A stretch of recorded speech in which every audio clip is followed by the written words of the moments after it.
ఓం శ్రీ గురుభ్యో నమః. హరి ఓం.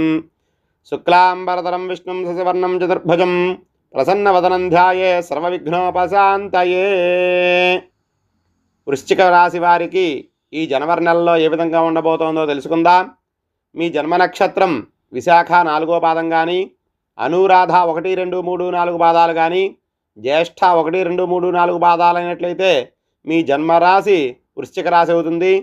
ఈ రాశి వారికి ముఖ్యంగా భూభ్రాతృకారకుడైన కుజుడు కర్కాటక రాశి యందు సంతానానికి, జ్ఞానానికి, అలాగే విద్యకి కారకుడైన గురుడు వృషభ రాశి యందు ధనానికి, ఆయుష్కి కారకుడైన శని, అలాగే వివాహానికి కారకుడైన శుక్రుడు ఇద్దరూ కూడా కుంభరాశి యందు ఉండటం వల్ల ఈ రాశి వారికి ఈ జనవరి నెలలో కూడా సమస్యలన్నీ కూడా తొలగి మనసు ప్రశాంతంగా ఉండడానికి అవకాశం ఉంది.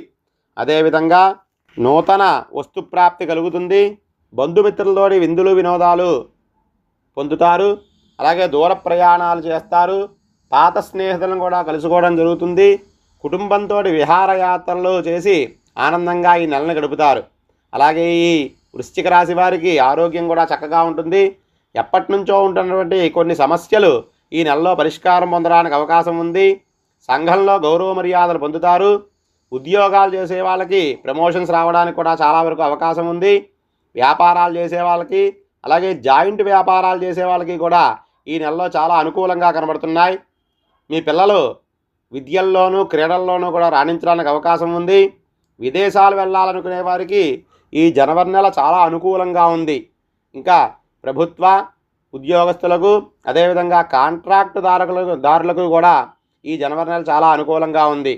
ఇంకా ఎవరైనా సరే ఈ వృశ్చిక రాశి వారు ఇబ్బందులు పడుతున్నట్లయితే ఒక 5 గురువారాలు విష్ణువాలయానికి వెళ్ళి ఆ విష్ణుమూర్తిని దర్శనం చేసుకుని సోమవారికి ప్రదక్షిణాలు చేసి నమస్కారం చేసుకోవడం వల్ల అంతా శుభప్రదంగా ఉంటుంది. స్వస్తి.